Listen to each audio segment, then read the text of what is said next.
paminta. So ito yung magiging sauce ng ating tokwat baboy, no? Sarap, diba? So nababalikan ko lang yung tokwa, guys, oh. Yan lang kayo. So guys, ano yung tokwa, no?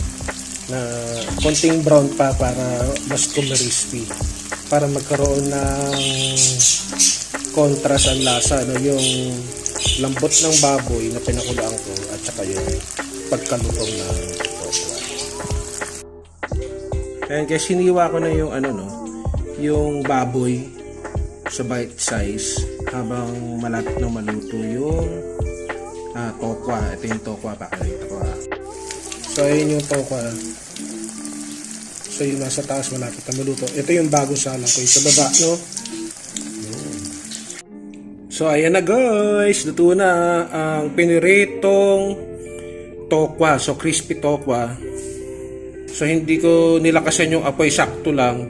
Binantayan ko para hindi ganun na malambot at hindi rin ganun na matigas. Pero sakto lang siya na saktong crispy, no? So hiwain ko lang to mga chef boys. Okay guys, so ito na yung tokwa na luto na. So chop-chop na lang natin. Lagyan natin sa baboy. Hiwa natin.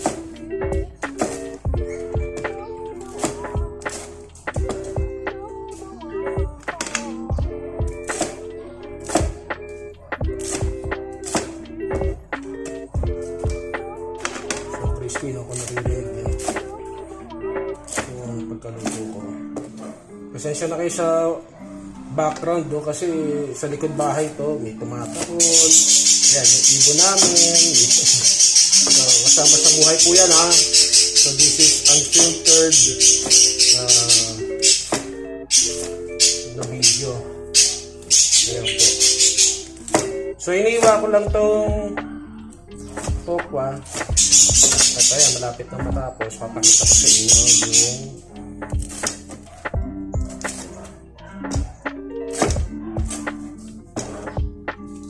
siya na. Wait lang mga kasyepoy.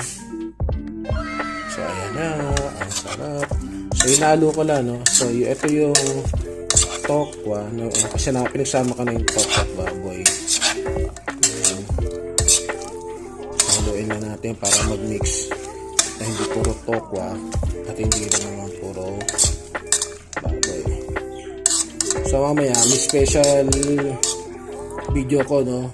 Kung gusto nyo i-upgrade to, so gagawa pa ako ng isa pang maiksing video. Gagawa ako ng sizzling tokwat baboy. So ito yung kumbaga part 1, then mamaya part 2. So kakain. So yung mga nagpa-shoutout, so wait lang kayo, mamaya ko ng shoutout, no? Yung mga gusto magpabati sa akin. Alright. So ito pwede na to, no? As is. Ulam na to, eh. Yun sa mga tatay nyo, pulutan na nila to. Pero mamaya upgrade ko. Gagawa ko ng sizzling tofu. Yahoo!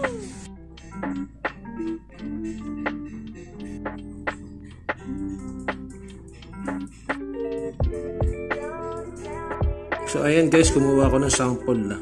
Konti lang kasi kakain pa ako. Titikman natin tong sample ng tokwat baboy lang. Alright?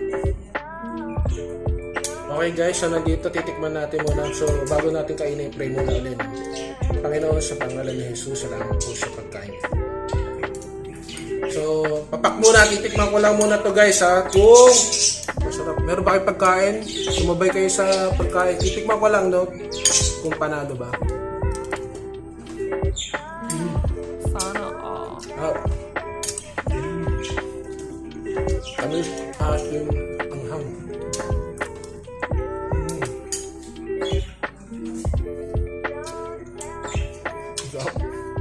Ang kabayanan nyo, yung gagawa ako ng isa pang version, yung sizzling tokwat baboy. So diyan muna kayo, ha.